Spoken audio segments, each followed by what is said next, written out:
but there's a chance that our head would go against a rock at a very high velocity. Sister Wives, Kody fumbles through press for Special Forces. It was never going to be smooth. Anyone who's followed the Brown family saga for more than 5 minutes knew that. Kody Brown, patriarch of the polygamous reality TV clan made famous, or infamous, depending on your perspective, by TLC's Sister Wives, has never been known for grace under pressure, political savvy, or media finesse. So when the family announced a new venture, Special Forces, Sister Wives Edition, a reality spin-off where Kody and his wives would undergo a grueling, quasi-military training regimen led by former special ops instructors, the internet collectively raised an eyebrow. And when Kody stepped in front of the press to promote it, well, let's just say it was less inspirational leadership moment and more train wreck with extra glitter. The press junket was held in a nondescript conference room at a Salt Lake City hotel, neutral ground, perhaps, to avoid triggering any lingering tensions from the family's recent geographic and emotional fractures. Cameras lined the back wall. Reporters sat with pens poised and expressions ranging from curious to skeptical. Kody, dressed in what can only be described as mall commando, cargo pants, a black polo with the show's logo, and brand-new tactical boots he clearly hadn't broken in, took the podium with a grin that didn't reach his eyes. "Thank you all for being here," he began, voice cracking slightly. "This is a very special project for our family. It's about unity. It's about strength. It's about showing America what the Brown family is really made of." Already, eyebrows twitched. "Unity," one reporter scribbled. The last few seasons of Sister Wives had been less united front and more slow-motion implosion. Christine had left. Janelle was emotionally checked out. Mary remained stoic but distant. Only Robin, ever loyal, stood by Kody's side, literally, at the event, smiling tightly as if holding the entire facade together with sheer willpower. A reporter from Entertainment weakly raised a hand. "Kody, how do you respond to critics who say this show trivializes actual military service by turning elite training into a family reality competition?" Kody blinked. He shifted his weight, cleared his throat. "Well, we're not trying to. I mean, we have the utmost respect for our military. This isn't about pretending to be soldiers.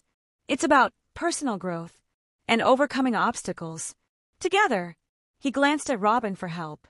She gave a small, encouraging nod. Another reporter, from the Daily Beast, jumped in. "Given the recent dissolution of your marriage to Christine and the clear tension between you and Janelle, how can you credibly sell this as a unified family project?" Kody's smile faltered. "We're healing. This show is part of that healing process. We're stronger than ever." The room was silent for a beat too long. "Stronger than ever," a blogger muttered under her breath. Someone coughed. Then came the question no one was surprised to hear, but everyone leaned forward to witness Kody attempt to answer. "Kody, multiple sources say you refuse to participate in the most physically demanding parts of the training, including the overnight survival challenge and the obstacle course, citing spiritual leadership duties. Can you confirm that? And if so, how does that align with the show's theme of pushing limits?" Kody's face flushed. "That's not entirely accurate. I was strategically placed in roles that utilized my command presence. You don't always have to be the one crawling through mud to be leading the mission." A reporter from Variety snorted, quietly but audibly. Robin jumped in, smooth as ever. Kody was the emotional anchor for the team. Sometimes leadership means knowing when to delegate physical tasks so you can focus on morale and strategy. It was a valiant save, but the damage was done. The narrative was already writing itself. Kody, once again, avoiding accountability, dodging discomfort, and hiding behind spiritual buzzwords while his wives did the heavy lifting, literally and figuratively. Things got worse when a military veteran in the audience, wearing a faded 101st Airborne cap, stood up. "Mr. Brown, with all due respect, I served 2 tours in Afghanistan. My team didn't have spiritual leaders who sat out the hard parts. We had guys who carry their weight, or they got left behind. How do you reconcile your participation, or lack thereof, with the values of the special forces you are supposedly honoring?" The room went dead silent.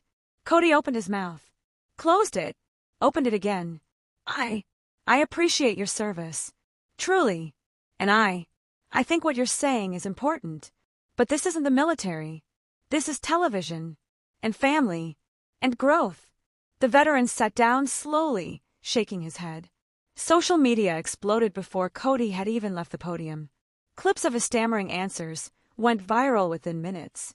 Memes were born. Kody Brown, strategically avoiding mud since 2010. Spiritual leader equals designated benchwarmer. Brown family special forces. Mission accomplished by the wives. Backstage, things weren't much better. According to sources close to the production, Janelle reportedly rolled her eyes so hard during Kody's presser that we thought she pulled a muscle. Mary, ever the enigma, simply said, "He should have let Robin do the talking." Christine, watching from Arizona, posted a single emoji to her Instagram story, upside-down face. The show itself, when it aired, was revealing.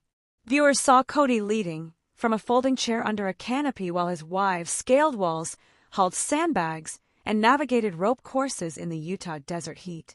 In one particularly brutal scene, an instructor barked, "Brown, get off your ass and carry your own pack."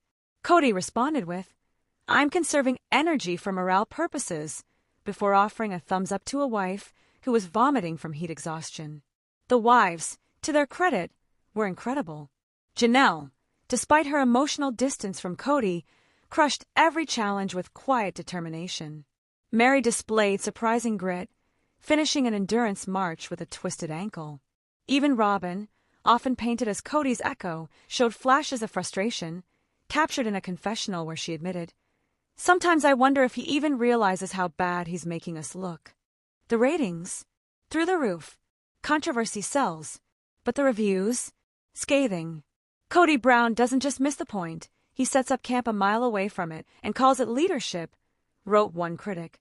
Watching Kody fumble through press conferences is almost as painful as watching him lead a rope climb, said another.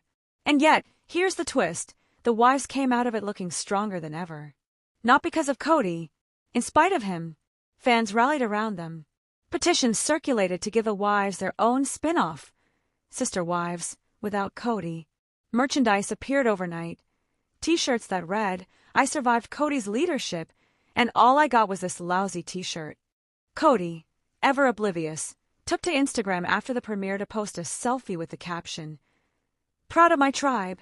We showed the world what we're made of." Hashtag Special Forces, hashtag Family First, hashtag Spiritual Warfare. The comments were brutal. Spiritual warfare? More like spiritual avoidance.